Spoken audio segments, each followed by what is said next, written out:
Rejetés comme la moche du lycée. 10 ans plus tard, je les ai retrouvés au mariage de ma sœur. Le marié a demandé, tu la connais? J'ai répondu, plus que vous ne l'imaginez. Je m'appelle Donna et j'ai 32 ans. En tant que photographe à succès aujourd'hui, il est difficile de croire que j'ai un jour été rejeté parce que j'étais la moche du lycée dans une famille obsédée par les apparences. Quand j'ai appris que ma sœur Olivia se mariait, j'ai pris une décision qui allait tout changer. Après 10 ans de silence, je me suis présenté sans y être invité. Au moment où le beau marié m'a regardé et a demandé, tu la connais, j'ai souri et répondu, plus que tu ne le penses. Avant de plonger dans cette histoire familiale déchirante, faites-moi savoir d'où vous regardez dans les commentaires ci-dessous. Appuyez sur le bouton j'aime et abonnez-vous pour explorer ce qui se passe lorsque la famille privilégie l'apparence à l'amour. En grandissant, Olivia et moi étions aussi proches que des sœurs pouvaient l'être, malgré notre différence d'âge de 2 ans.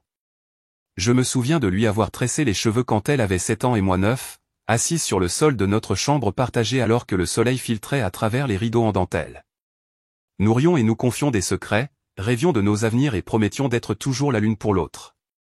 C'étaient les jours dorés avant que l'apparence ne devienne la ligne de division dans notre famille. Nos parents étaient considérés par la plupart comme des personnes prospères et attrayantes. Mon père, Richard, était un chirurgien plasticien de renom dont la liste de clients incluait des célébrités locales et des mondains fortunés. Il avait un sourire parfait qu'il affichait sur toutes les photos du country club, des cheveux poivre et sel, toujours impeccablement coiffés, et une garde-robe de costumes sur mesure qui coûtait plus cher que le loyer mensuel de la plupart des gens. Ma mère, Victoria, était une ancienne reine de beauté locale qui n'avait jamais tout à fait abandonné ses jours de concours. Elle entretenait sa silhouette religieusement, se maquillant même pour aller chercher le courrier, et dépensait plus en soins de beauté qu'en épicerie. Les différences physiques entre Olivia et moi sont apparues tôt.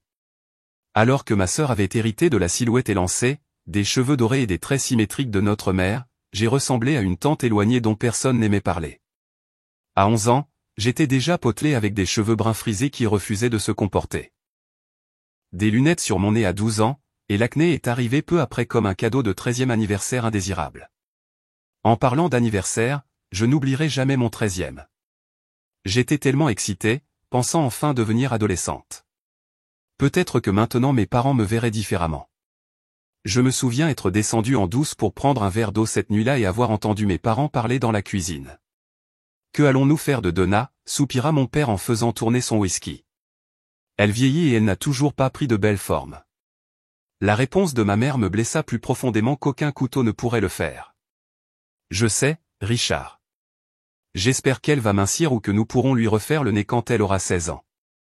C'est juste si difficile quand Olivia est si naturellement belle.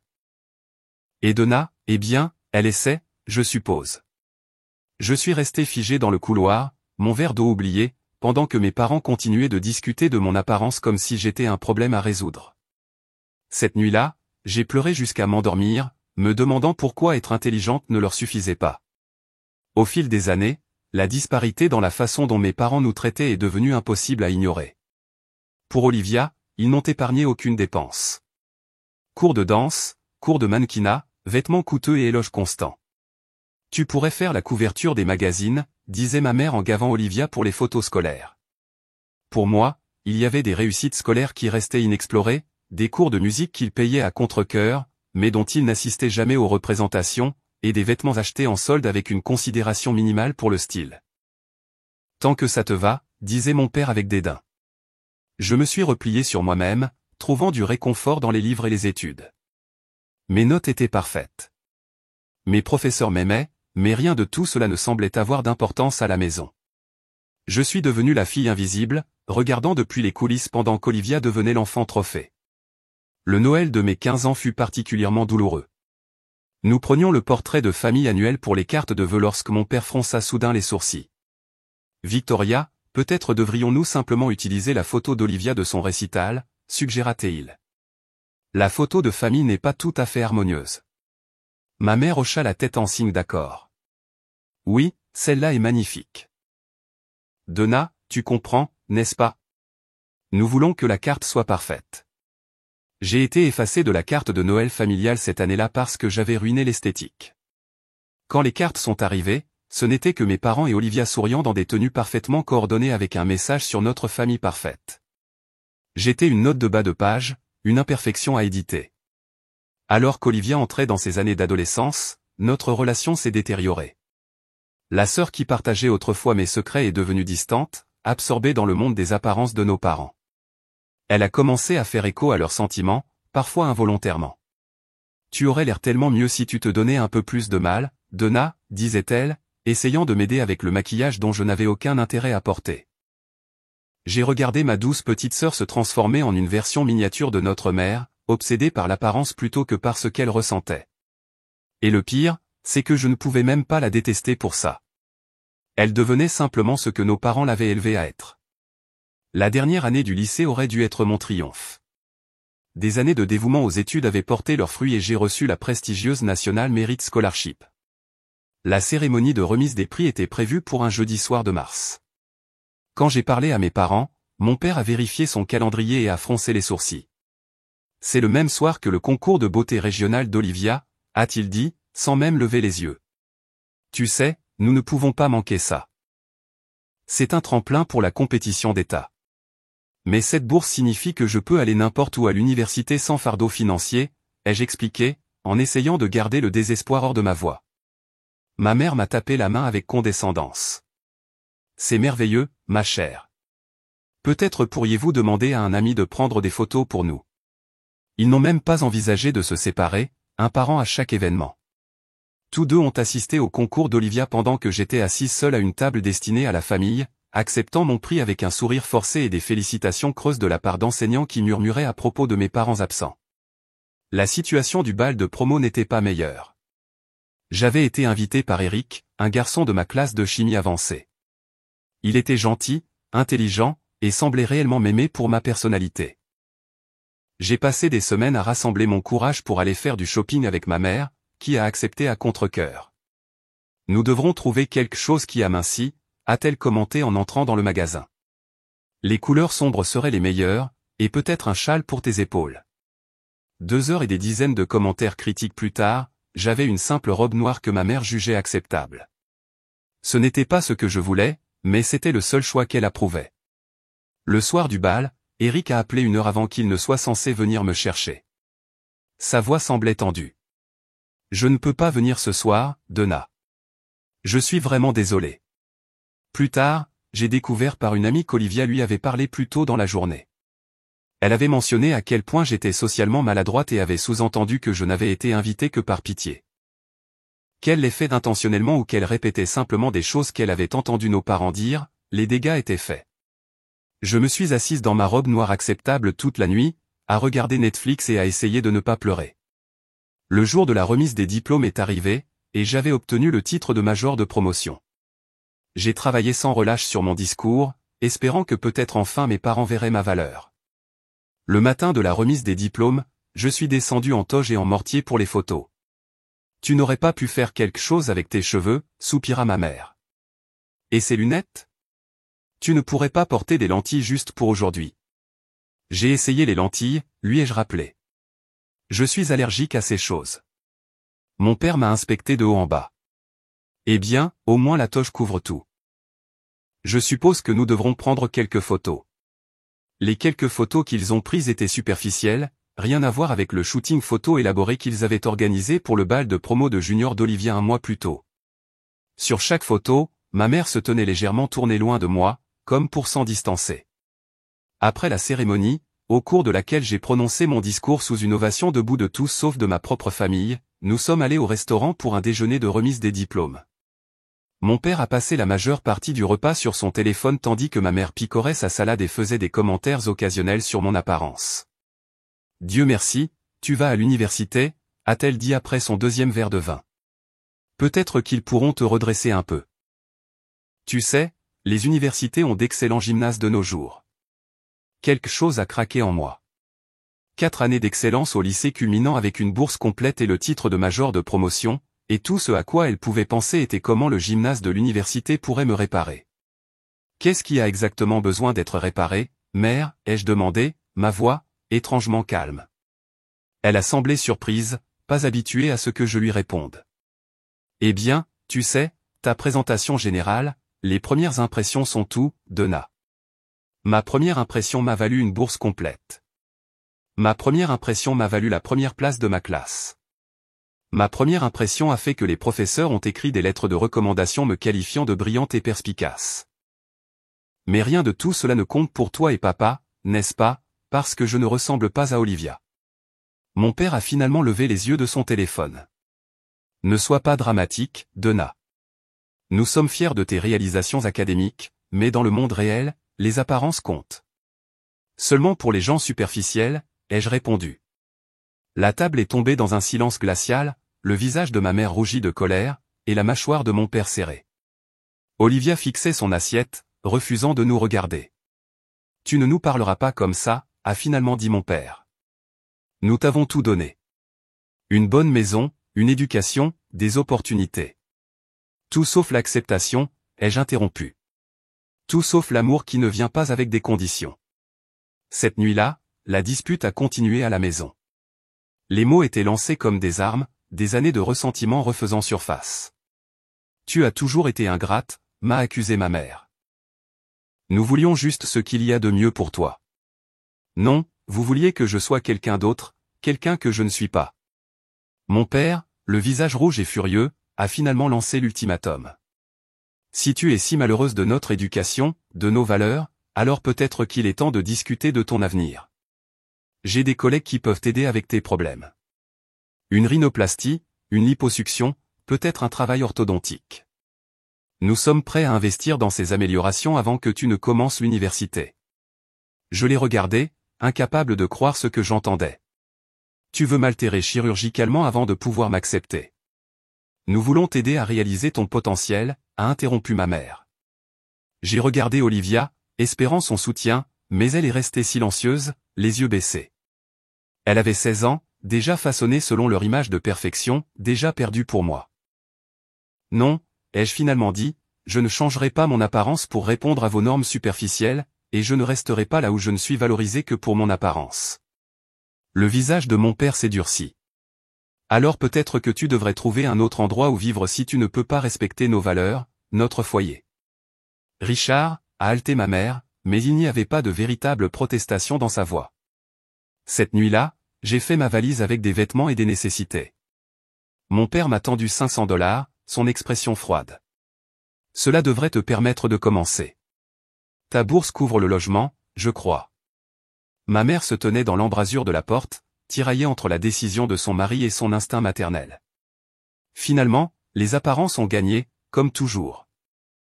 Quand tu seras prête à être raisonnable, à comprendre ce que nous essayons de faire pour toi, tu pourras rentrer à la maison, a-t-elle dit, comme pour offrir un compromis généreux. Les derniers mots de mon père résonnent encore dans mes oreilles, une décennie plus tard. D'ici là, tu n'es plus notre fille. Je suis sorti par cette porte avec $500, une valise et un cœur brisé en 1000 morceaux. Derrière moi, j'ai laissé une famille liée par les apparences, une sœur trop effrayée pour parler, et les derniers vestiges de mon enfance. New York m'a accueilli avec indifférence, une métropole tentaculaire trop occupée pour remarquer une autre personne brisée cherchant refuge. Je suis arrivé 3 semaines avant le début de ma première année à Columbia grâce à la bourse que mes parents avaient si facilement rejetée. Avec des fonds limités, j'ai trouvé un petit appartement à Washington Heights à partager avec 2 autres étudiantes, Julia et May, qui avaient besoin d'une 3e colocataire pour rendre le loyer gérable. L'appartement ne ressemblait en rien à la spacieuse maison de banlieue que j'avais quittée. Notre salle de bain commune avait de la peinture perpétuellement écaillée. La cuisine était à peine assez grande pour qu'une personne cuisine, et ma chambre était essentiellement un placard converti avec juste assez de place pour un matelas jumeau et un petit bureau. Mais c'était à moi, libre de jugement et d'amour conditionnel. Les premiers mois, j'ai travaillé partout où je pouvais. Le matin dans un café près du campus, le soir, je servais dans une brasserie, les week-ends, je réapprovisionnais une librairie. Le sommeil est devenu un luxe alors que je jonglais avec plusieurs emplois et une charge de cours complète, déterminé à prouver que je pouvais survivre, prospérer, même sans le soutien de ma famille. C'est à la librairie que j'ai rencontré Henri. Dans la soixantaine, avec une touffe de cheveux blancs et des doigts perpétuellement tachés d'encre, Henri gérait le rayon photographie. « Tu as un bon œil », m'a-t-il commenté, me regardant m'attarder sur certaines images. « Tu vois au-delà de la surface. » Quelque chose dans son observation gentille a brisé les murs que j'avais construits. En quelques semaines, Henri est devenu la première personne de ma nouvelle vie à me voir vraiment. J'ai appris qu'il était un photographe retraité qui avait documenté de tout, des zones de guerre aux portraits de célébrités. Quand il m'a offert un poste d'assistante pour un petit projet privé, j'ai saisi l'occasion. J'ai besoin de jeunes yeux et d'une perspective nouvelle, a-t-il expliqué. Bien que je suspecte maintenant qu'il est simplement reconnu une âme blessée ayant besoin de mentorat. Henri m'a appris la photographie, mais plus important encore, il m'a appris à voir la beauté dans ce qui n'est pas poli, dans le réel, dans l'authentique. N'importe qui peut capturer la perfection, disait-il, ajustant mon objectif. Le véritable artiste capture la vérité. Sous sa direction, j'ai commencé à voir le monde différemment, y compris moi-même. Lentement, mon apparence a changé, mais pas grâce aux interventions chirurgicales que mon père avait suggérées. Des repas réguliers partagés avec des amis ont remplacé les habitudes alimentaires induites par le stress de ma jeunesse. Marcher des kilomètres à travers New York chaque jour a tonifié mon corps naturellement. L'air frais et la liberté ont clarifié ma peau. Les changements sont venus non pas d'un besoin désespéré de me conformer, mais d'un soin enfin approprié de moi-même. Dès ma 2e année, j'avais développé mon propre style photographique, me concentrant sur la capture des personnes dans leurs moments les plus authentiques. Mes premiers sujets furent Julia et May, puis des amis de classe, puis des inconnus disposés à poser pour une photographe étudiante. À travers mon objectif, je pouvais montrer aux gens leur beauté authentique, celle que mes parents n'avaient jamais pu voir. Ma première reconnaissance est venue lorsqu'une de mes photographies a été sélectionnée pour une publication universitaire. C'était une simple photo d'une femme âgée nourrissant des pigeons à Washington Square Park. Son visage ridé racontait des décennies de vie pleinement vécues. L'image a attiré l'attention d'un de mes professeurs qui m'a encouragé à soumettre mon travail à une petite exposition d'œuvres d'étudiants. Tout en construisant mon portfolio, je construisais aussi une nouvelle famille. Henri est devenu la figure paternelle dont j'avais besoin, offrant sagesse sans jugement. Sophia, une étudiante féroce en histoire de l'art rencontrée en 3e année, est devenue la sœur de mon cœur, protectrice et honnête à parts égales. Mes colocataires et un petit cercle d'artistes ont formé un réseau de soutien basé sur une connexion authentique plutôt que sur l'obligation. C'est par ce cercle que j'ai rencontré Aaron, ma première véritable relation. Étudiant en cinéma avec des cheveux perpétuellement ébouriffés et un rire contagieux, Aaron voyait la beauté dans l'imperfection et l'art dans l'authenticité. Quand il m'a embrassé pour la première fois, j'ai reculé, des années d'insécurité ancrées refaisant surface.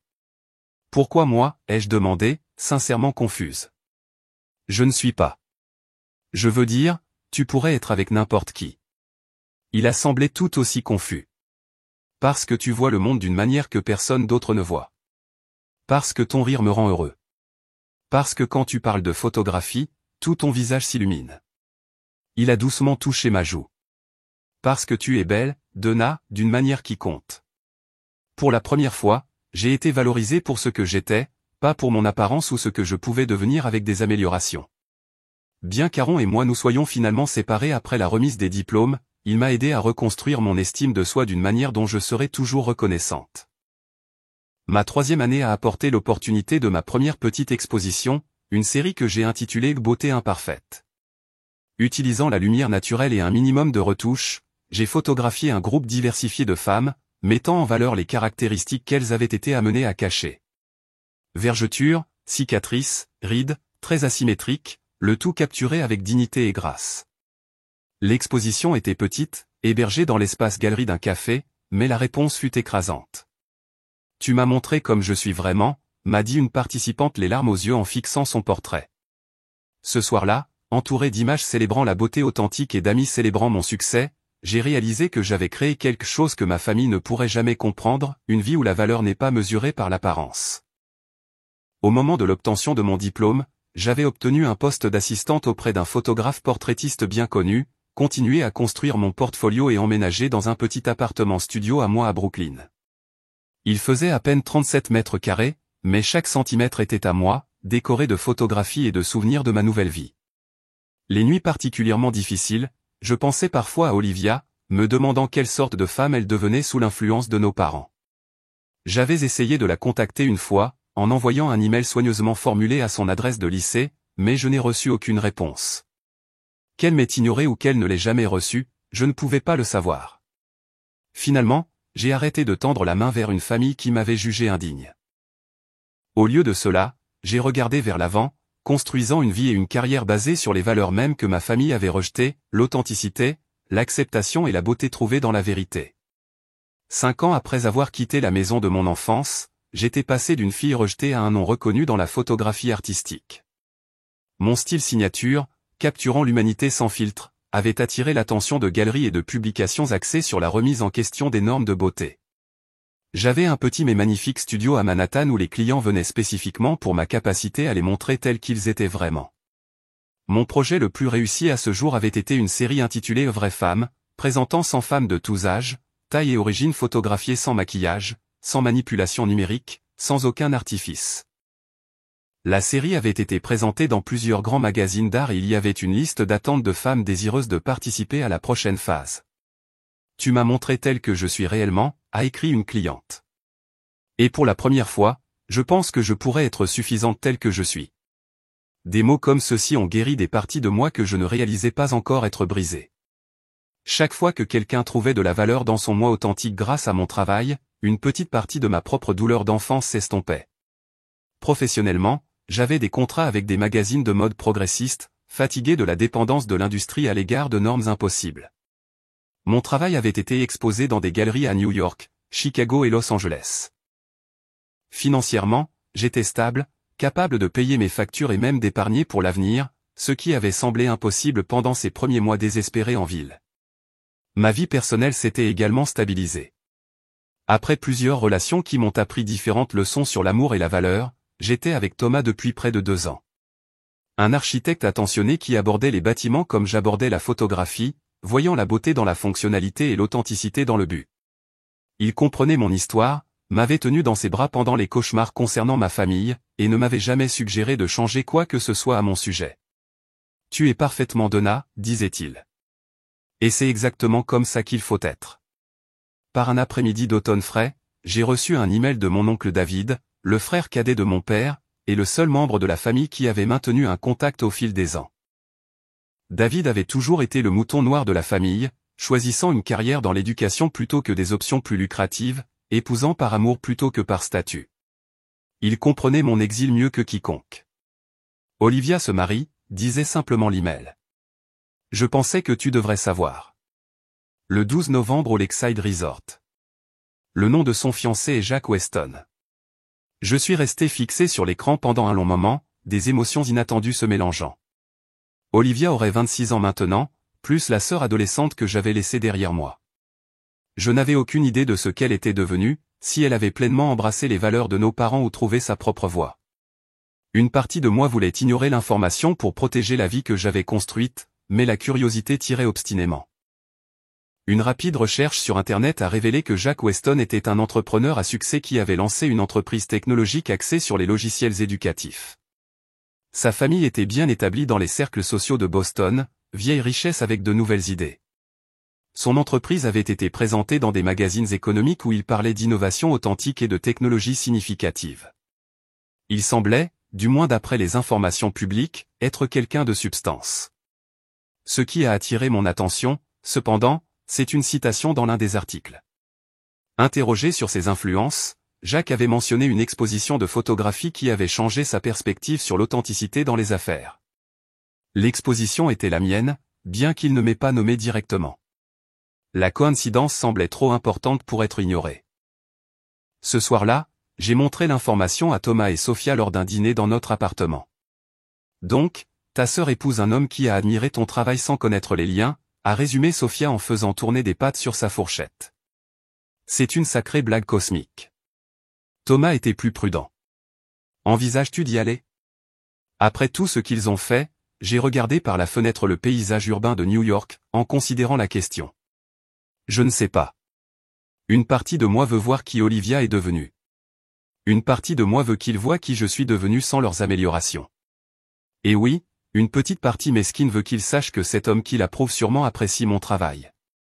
La vengeance servie à température ambiante lors d'un mariage, a souri Sophia. J'aime ça. Thomas m'a serré la main. Quoi que tu décides, je suis avec toi. Assure-toi simplement que tu y vas pour les bonnes raisons, pas seulement pour rouvrir de vieilles blessures. Au cours de la semaine suivante, j'ai réfléchi à ce que signifierait y assister. Je n'avais pas vu ma famille depuis une décennie. J'avais construit une vie sans eux, guéri sans eux, réussi sans eux. Avais-je besoin de leur reconnaissance maintenant? Le fait de les voir me ralentirait-il? Finalement, la curiosité a pris le dessus. J'ai répondu non pas à l'invitation formelle que je n'ai jamais reçue, mais à l'oncle David, qui avait promis de garder ma présence secrète. J'ai choisi une robe élégante mais confortable dans un vert émeraude profond qui complimentait ma silhouette maintenant saine plutôt que de la cacher. J'ai sélectionné un cadeau de mariage ayant une signification particulière, une belle photographie encadrée de deux sœurs que j'avais capturées à Central Park, leurs visages semblables de joie authentique alors qu'elles s'appuyaient l'une contre l'autre. Et je me suis préparé émotionnellement à tout ce qui pourrait arriver, sachant que, quelle que soit leur réaction, je revenais non pas comme la fille rejetée, désespérée d'approbation, mais comme une femme sûre de sa propre valeur. Le Lakeside Resort était à la hauteur de son nom, un vaste ensemble de bâtiments élégants nichés au bord d'un lac immaculé dans le nord de l'État de New York.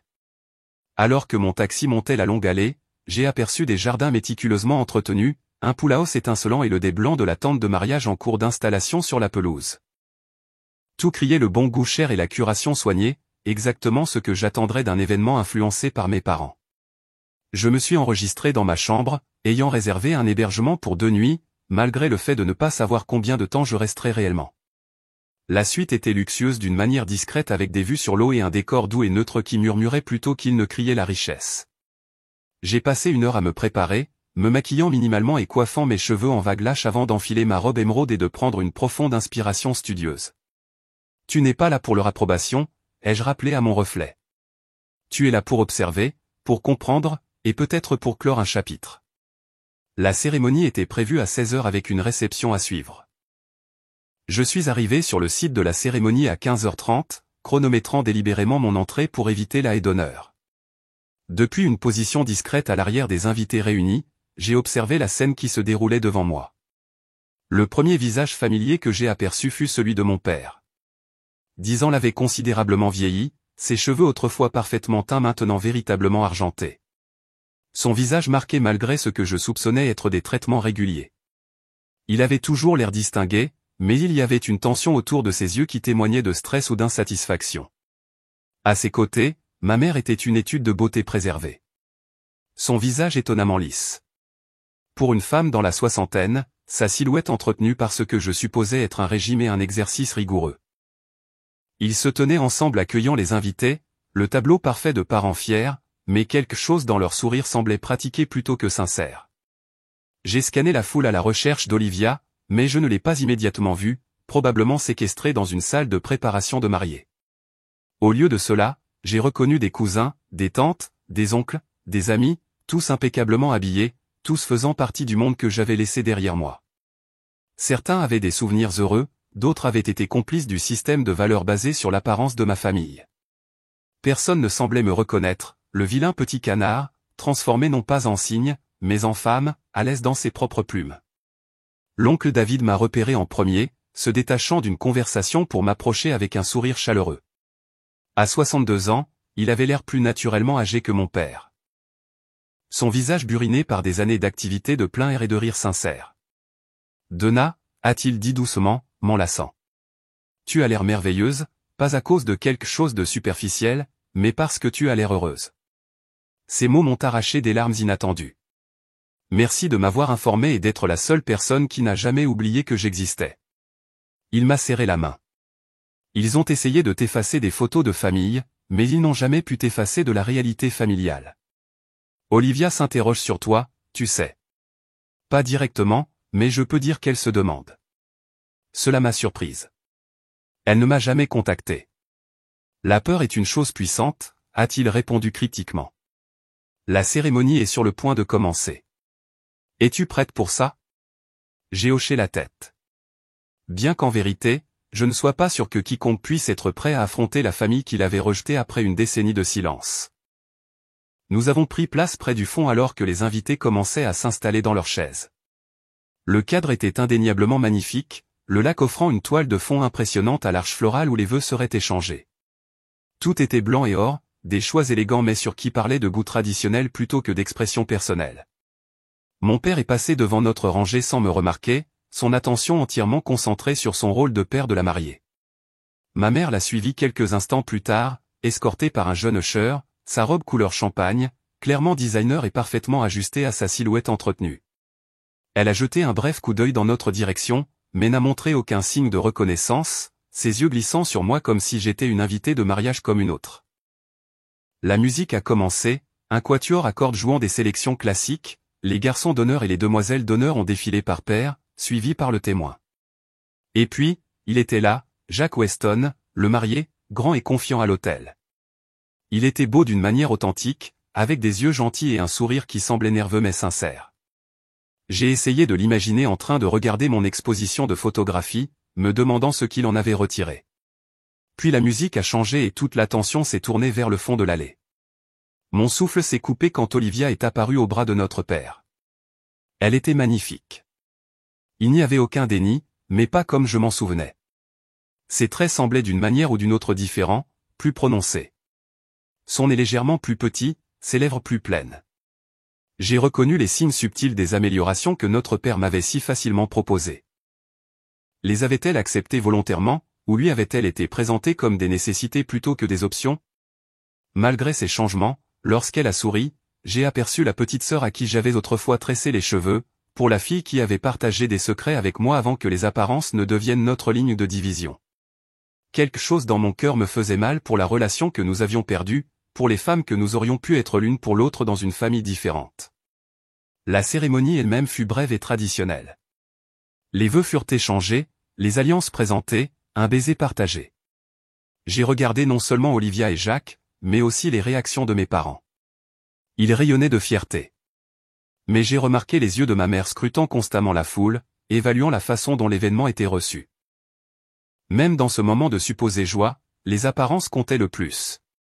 Alors que les jeunes mariés reculaient dans l'allée, j'ai quitté ma rangée et me suis dirigé vers la salle de réception, voulant me positionner stratégiquement. L'heure du cocktail se tiendrait sur la terrasse surplombant le lac, donnant aux invités le temps de se mêler pendant que le cortège prenait des photos. C'est pendant cette transition que j'ai prévu de me faire connaître. J'ai accepté un verre de champagne d'un serveur qui passait et j'ai trouvé un coin tranquille d'où observer. Les invités discutaient avec animation, complimentant la cérémonie, la beauté de la mariée, le cadre pittoresque. J'ai entendu le nom de ma mère mentionné fréquemment, toujours en relation avec la façon dont elle avait parfaitement orchestré l'événement ou à quel point elle avait l'air incroyable pour son âge. Après environ 20 minutes, j'ai aperçu Jacques entrer seul sur la terrasse, momentanément séparé du cortège. C'était mon opportunité. Prenant une profonde inspiration, je me suis approché de lui, verre de champagne à la main. « Félicitations », ai-je offert avec un sourire sincère. La cérémonie était magnifique. Il s'est tourné, l'expression ouverte et amicale. « Merci. Je suis désolé. Nous nous sommes déjà rencontrés? Il y a tellement d'invités du côté d'Olivia.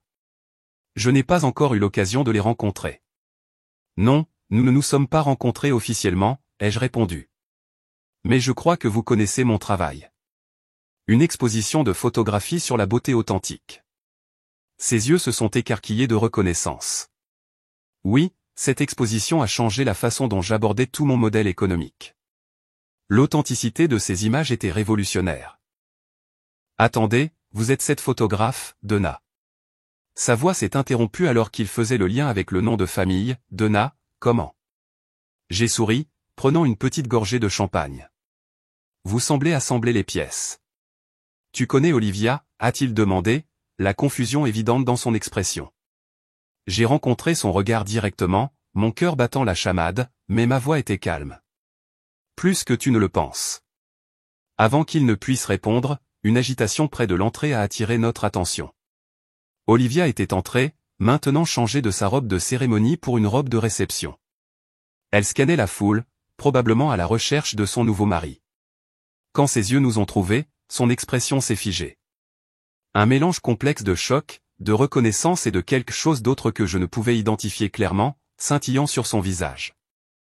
À cet instant, alors qu'elle commençait à se rapprocher de nous avec une urgence croissante, j'ai su que quoi qu'il arrive ensuite, cela changerait irrévocablement le récit soigneusement construit par ma famille en mon absence.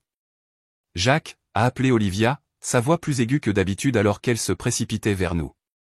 Je vois que tu as rencontré une de nos invitées. Ses yeux ne quittaient pas mon visage alors qu'elle approchait, une tempête d'émotions jouant sur ses traits. Reconnaissance, choc, peur, et quelque chose qui pourrait être de la honte, tout concourait à dominer. Elle avait exactement l'air de ce que j'attendais. Quelqu'un qui regarde quand on est confronté à un fantôme qu'on a contribué à bannir. Jacques a souri, inconscient de la tension. Oui, et c'est incroyable. C'est la photographe dont je t'ai parlé, celle dont l'exposition a influencé mon approche de l'authenticité dans les affaires. Je ne savais pas qu'elle était liée à toi. Le visage d'Olivia est devenu légèrement pâle. Liée ? Oui, ai-je dit, ma voix calme malgré mon cœur qui battait la chamade. Je suis la sœur d'Olivia. L'expression de Jacques est passée de satisfaite à confuse. Sœur, mais Olivia m'a dit qu'elle était enfant unique. Le moment est resté suspendu entre nous, lourd de 10 ans de silence et de secret. Les yeux d'Olivia allaient frénétiquement de Jacques à moi. Ses mains parfaitement manucurées serraient son verre de champagne si fort que j'ai craint qu'il ne se brise. Je peux expliquer, commença-t-elle, mais fut interrompue par la voix de ma mère, tranchant le moment. Olivia, ma chérie, le photographe a besoin de toi et Jacques pour les photos de coucher de soleil au bord du lac. Ma mère s'est figée à mi-chemin lorsqu'elle m'a repéré, son sourire habituel vacillant. Que fais-tu ici ? Mon père est apparu à ses côtés, son expression se durcissant alors que la reconnaissance se faisait jour. C'est un événement privé, a-t-il dit, sa voix basse mais acerbe. Tu n'étais pas invité. Jacques s'est tourné entre nous, toute confusion se transformant en inquiétude. Qu'est-ce qui se passe, Richard et Victoria ? C'est la photographe dont je parlais, celle dont j'admire tant le travail sur la beauté authentique. Elle est aussi, apparemment, ma sœur, a dit Olivia calmement, retrouvant enfin sa voix, celle dont je ne t'ai jamais parlé. Le silence qui a suivi fut absolu. Les invités à proximité ont commencé à remarquer la tension, les conversations s'éteignant alors que l'attention se tournait vers notre petit groupe. Mon père, toujours soucieux des apparences, a forcé un sourire crispé. Peut-être devrions-nous continuer cette discussion dans un endroit plus privé, a-t-il suggéré, bien que ce ne fût clairement pas une suggestion, mais un ordre. Quelques minutes plus tard, nous étions reclus dans un petit salon à l'écart de la salle de réception principale. Jacques se tenait près de la fenêtre, son expression troublée alors qu'il regardait sa nouvelle épouse faire les 100 pas nerveusement. Mes parents se tenaient ensemble, un front uni comme toujours, tandis que je restais près de la porte, pas tout à fait partie du cercle qu'ils formaient. Tu m'as dit que tu étais enfant unique, a dit Jacques à Olivia, sa voix prudente mais ferme. Pendant 3 ans, à travers toutes nos conversations sur la famille, à rencontrer tes parents des dizaines de fois, à planifier ce mariage, tu ne m'as jamais mentionné avoir une sœur. Olivia a regardé nos parents avant de répondre, une habitude de toute une vie de chercher leur approbation avant de parler. C'est compliqué, Jacques. Compliqué, a-t-il répondu. Je t'ai décidé de l'aider. J'ai quitté la maison il y a 10 ans. Ou plutôt, on m'a demandé de partir parce que j'ai refusé de modifier chirurgicalement mon apparence pour répondre aux normes de beauté de ma famille. Ma mère a émis un petit son désapprobateur. C'est une simplification grossière de ce qui s'est passé. Est-ce que c'est le cas, ai-je contesté, la colère refoulée pendant des années trouvant enfin une voie. Papa et toi m'avez lancé un ultimatum après ma remise des diplômes du lycée. Répare mon apparence par chirurgie plastique ou par. Quand j'ai choisi l'acceptation de soi plutôt que l'automutilation, papa a dit que je n'étais plus sa fille. L'expression de Jacques s'est assombrie alors qu'il se tournait vers mon père. Est-ce vrai ? Mon père a redressé sa posture déjà parfaite. Tu ne comprends pas la dynamique de notre famille. Donna était rebelle, ingrate pour les opportunités que nous lui offrions. Des opportunités, ai-je répété. Tu veux dire l'opportunité de laisser un chirurgien me casser le nez et le refaire ? L'opportunité de faire aspirer de la graisse de mon corps ? L'opportunité de devenir quelqu'un d'autre que moi-même pour gagner ton amour ? Nous voulions juste ce qu'il y a de mieux pour toi, a interrompu ma mère, adoptant le ton martyr que je me souvenais si bien. Dans ce monde, l'apparence compte. Nous essayons de t'aider à réussir. J'ai réussi, ai-je répondu calmement. J'ai une carrière florissante faisant un travail que j'aime. J'ai de vrais amis qui me valorisent pour qui je suis, pas pour mon apparence. J'ai construit une vie basée sur l'authenticité plutôt que sur les apparences. Jacques s'est tourné vers Olivia, qui était restée anormalement silencieuse. Et toi ? Savais-tu cela ? As-tu été d'accord avec ça ? Les yeux d'Olivia se sont remplis de larmes. J'avais 16 ans, Jacques. J'étais effrayée et confuse. Donna a toujours été la plus intelligente, la plus forte. Quand elle est partie, elle a fait une pause, luttant avec les mots, je me suis dit qu'elle avait choisi de nous quitter. C'était plus facile que d'admettre que mes parents l'avaient forcée à partir, parce qu'alors j'aurais dû remettre en question tout ce qui concernait notre famille. Et plus facile d'admettre que tu es resté là et que tu as regardé ça arriver, ai-je ajouté doucement. Elle a sursauté comme si je l'avais giflée. Oui, a-t-elle murmuré. Plus facile que ça aussi.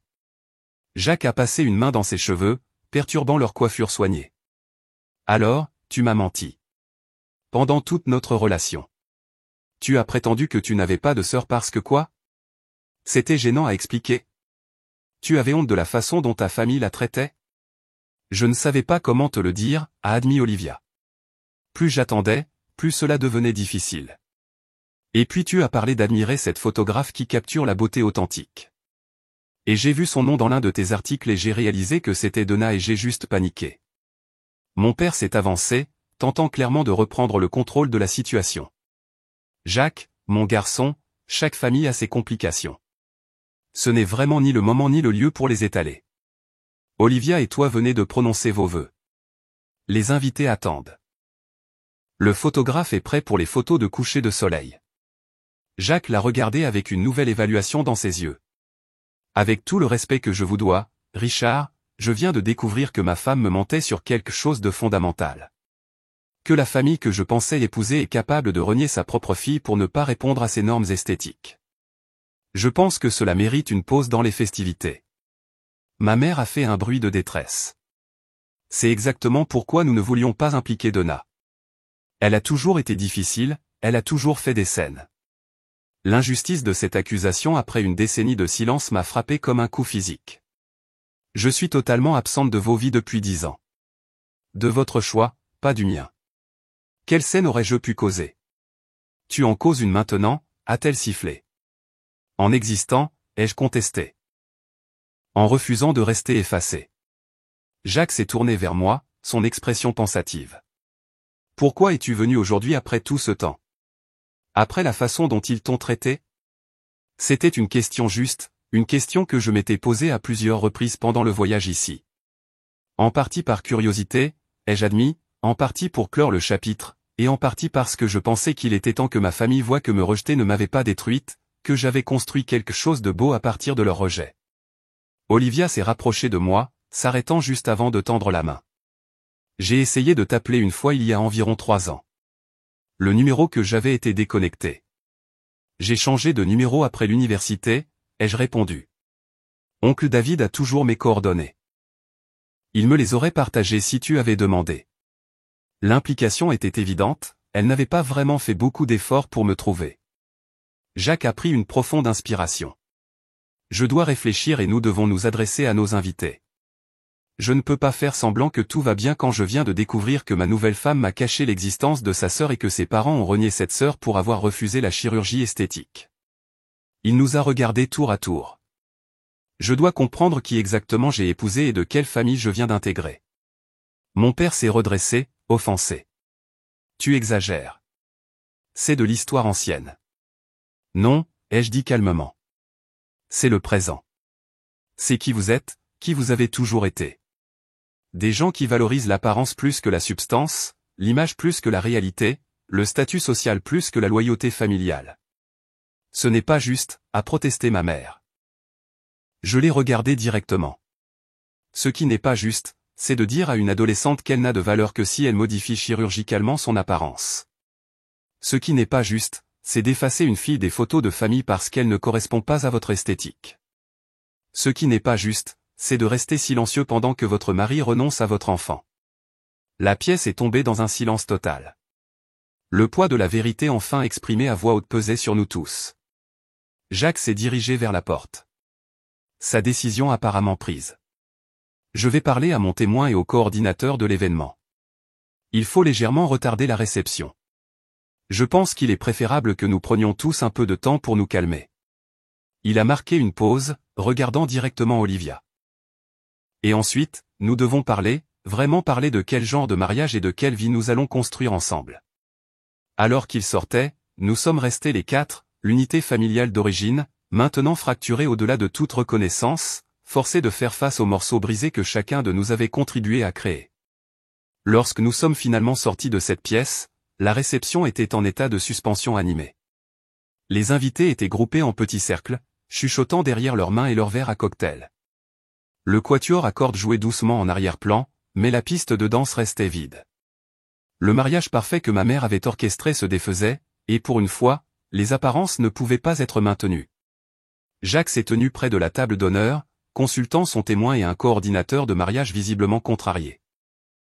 Quand il nous a vus, il s'est redressé et s'est approché du microphone. « Mesdames et messieurs », a-t-il commencé, sa voix calme malgré les circonstances. « Je m'excuse pour ce retard. Nous rencontrons une situation familiale qui nécessite notre attention. S'il vous plaît, continuez à profiter de l'excellente nourriture et des boissons, et nous reprendrons bientôt les activités officielles de la réception. » Les murmures se sont intensifiés alors que les invités essayaient de comprendre ce qui se passait.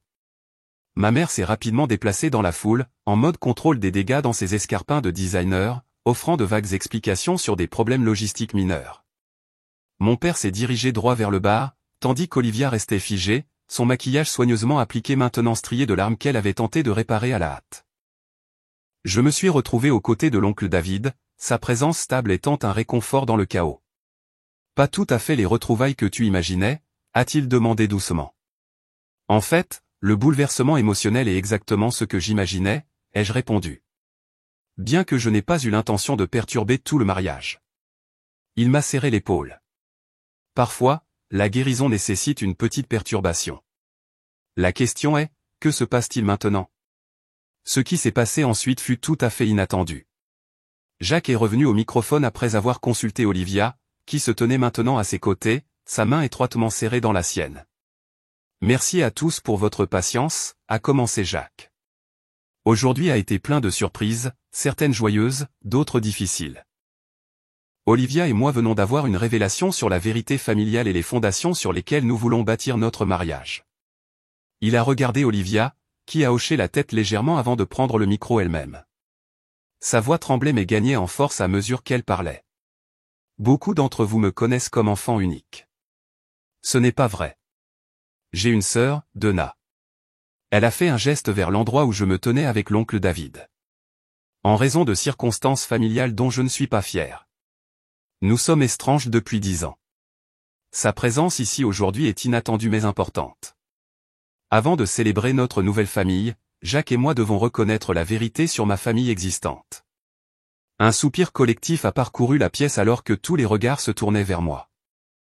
Je me suis senti exposé, sous les feux des projecteurs d'une manière qui aurait été insupportable pour l'adolescente timide et peu sûre de moi que j'étais autrefois. Mais je n'étais plus cette fille. Donna, a continué Olivia, viendrais-tu nous rejoindre? Alors que je me dirigeais vers le devant de la pièce, j'ai dépassé mes parents. Le visage de mon père était rouge de colère ou d'embarras, peut-être les deux. Ma mère semblait physiquement souffrante, son pire cauchemar d'imperfection publique se déroulant devant ses invités méticuleusement choisis. Quand je suis arrivé auprès d'Olivia et Jacques, ma sœur a fait quelque chose qui m'a complètement choqué. Elle m'a serré dans ses bras, s'agrippant fermement comme si elle avait peur que je disparaisse à nouveau. « Je suis tellement désolé », a-t-elle murmuré contre mon oreille. J'étais une lâche. Jacques s'est avancé, s'adressant aux invités confus. La famille devrait être une question d'amour, d'acceptation et de vérité. Aujourd'hui, nous choisissons ces valeurs. Nous vous demandons votre compréhension pendant que nous prenons un peu de temps pour renouer et guérir de vieilles blessures avant de poursuivre notre célébration. Avec cette annonce, la réception formelle a été essentiellement mise en pause.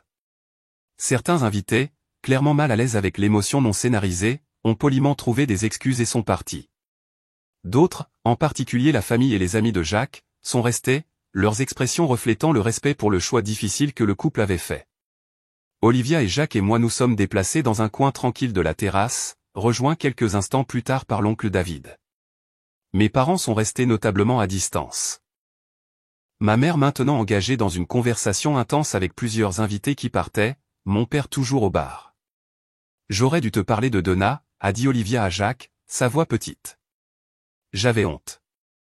Pas d'elle, a-t-elle ajouté rapidement, en me regardant.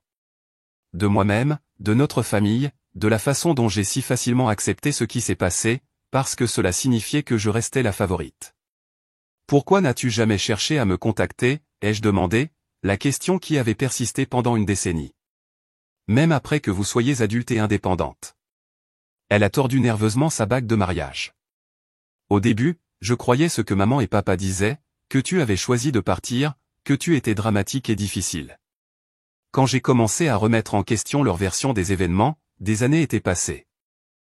J'ai essayé une fois, comme je l'ai dit, mais quand je n'arrivais pas à te joindre facilement, je me suis dit qu'il était trop tard, que tu me détestais probablement de toute façon. Je ne t'ai jamais détesté, ai-je dit honnêtement. J'étais déçu, blessé. Mais tu avais 16 ans quand je suis parti. Encore une enfant toi-même, en réalité. Jacques a observé notre échange attentivement. Les familles sont compliquées, a-t-il observé. Mais les mensonges sont un poison pour toute relation, y compris un mariage. J'ai besoin de savoir que c'est le dernier secret, Olivia. Elle a hoché la tête, les larmes coulant maintenant librement. C'est dit.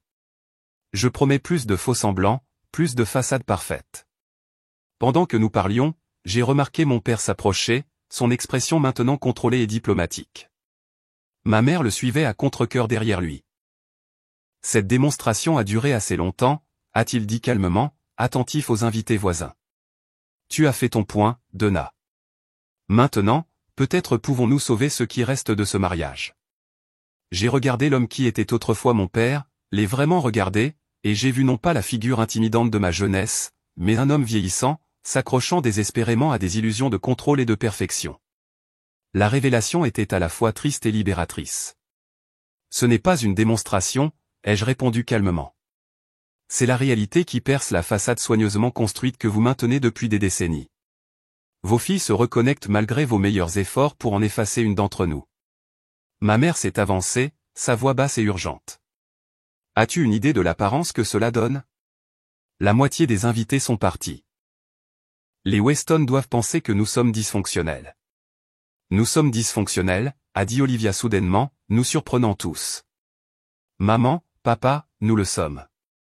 Nous avons fait semblant le contraire si longtemps, mais regardez-nous. Regardez ce que nous avons fait à Donna. Regardez ce que nous avons failli faire à mon mariage avant même qu'il ne commence. Tout cela parce que les apparences comptent plus que la vérité. Le visage de mon père s'est légèrement fissuré, une confusion authentique apparaissant. Nous vous avons tout donné, à vous deux. Les meilleures opportunités, les meilleurs avantages. Comment pouvez-vous être si ingrate? Nous t'avons donné un amour conditionnel, ai-je corrigé. Tu nous as appris que notre valeur résidait dans notre apparence, pas dans qui nous étions. Ce n'est pas tout. Ce n'est même pas proche d'être assez. Jacques s'est éclairci la gorge. Richard, Victoria, je respecte que vous soyez les parents de ma femme, mais j'ai besoin que vous compreniez clairement quelque chose. Je suis tombé amoureux d'Olivia parce qu'en dessous de l'extérieur poli que vous avez créé, j'ai vu quelqu'un de sincère qui luttait pour émerger. Je veux construire une vie avec cette personne, pas avec une illusion. Et cette vie inclura sa sœur, si Donna est d'accord. Il s'est tourné vers moi. J'admirais ton travail avant de savoir qui tu étais. La vérité et l'authenticité dans ta photographie m'ont montré ce qui manquait dans mon entreprise et dans ma vie. Je serais honoré de connaître l'artiste derrière cette vision. Ces mots, si inattendus et sincères, m'ont fait venir les larmes aux yeux. Pour la première fois depuis mon arrivée au mariage, j'ai ressenti une lueur d'espoir qu'une issue positive pourrait émerger de cette confrontation. Olivia m'a serré la main. Pouvons-nous recommencer? Pas oublier le passé, mais peut-être construire quelque chose de nouveau. En regardant son expression pleine d'espoir, j'ai vu des échos de la petite sœur qui partageait autrefois des secrets avec moi avant que les apparences et les attentes parentales ne nous séparent. J'aimerais bien, ai-je répondu honnêtement. Mes parents ont échangé des regards, clairement surpassés en nombre et dépassés en stratégie. Mon père a redressé sa cravate, une habitude nerveuse de mon enfance. Eh bien, il semble que des décisions aient été prises sans nous. Comme d'habitude, Donna réussit à attirer l'attention. Il ne s'agit pas d'attirer l'attention, a interrompu l'oncle David, s'exprimant pour la première fois. Il s'agit de reconnaître enfin une décennie de tort. Richard, Victoria, vos filles vous offrent ici une chance de rédemption. Je suggère d'y réfléchir attentivement. Alors que le soleil se couchait sur le lac, projetant une lumière dorée sur le lieu de mariage perturbé, un photographe, ironiquement pas moi, a capturé une image qui allait symboliser ce jour, Olivia et moi côte à côte, ni l'une ni l'autre parfaite, mais toutes deux réelles, avec Jacques se tenant solidement derrière sa nouvelle épouse. À l'arrière-plan, légèrement flou, mais sans équivoque, se tenaient mes parents, leurs expressions un mélange complexe de confusion, de colère et peut-être, juste peut-être, le premier soupçon de reconnaissance que quelque chose dans leur système de valeurs avait pu être fondamentalement erroné. La réception formelle a finalement repris, bien que sous une forme atténuée et modifiée. De nombreux invités étaient partis, mais ceux qui restaient ont été témoins de quelque chose de rare et de précieux, une connexion humaine authentique brisant des années d'apparence soigneusement maintenues. Alors que la nuit touchait à sa fin, Olivia m'a retrouvé. Seras-tu là demain? Pouvons-nous parler davantage? Oui, ai-je promis. Je ne disparais plus. Une semaine plus tard, Olivia et moi nous sommes rencontrés dans un café tranquille, à mi-chemin entre New York et la banlieue où elle vivait avec Jacques. Ils avaient reporté leur lune de miel, choisissant plutôt de commencer leur mariage en abordant les fractures de la famille d'Olivia. Jacques et moi sommes en thérapie de couple, a-t-elle admis, en remuant son café distraitement. Non pas parce que nous avons des problèmes, mais parce que nous voulons bien commencer, communiquer ouvertement dès le début. Cela semble sain, ai-je observé. Comment maman et papa le prennent-ils? Elle a fait une grimace légère. À peu près comme tu pourrais attendre. Papa pense que la thérapie, c'est pour les faibles. Maman s'inquiète de ce que ses amis penseront, mais il me parle au moins, ce qui est déjà quelque chose. Nous avons passé des heures ce jour-là à partager la décennie écoulée de nos vies. J'ai appris qu'Olivia avait obtenu une licence en administration des affaires, mais qu'elle n'avait jamais été passionnée par sa carrière. Elle avait subi 3 interventions cosmétiques sur suggestion de nos parents avant de rencontrer Jacques, qui, ironiquement, était tombé amoureux de ses qualités les plus naturelles.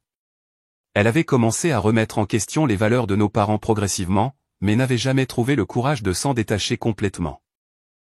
En retour, j'ai partagé mon parcours, la lutte et le triomphe éventuel, la famille trouvée qui m'avait soutenu. La carrière bâtie sur des principes directement opposés à la vision du monde de nos parents.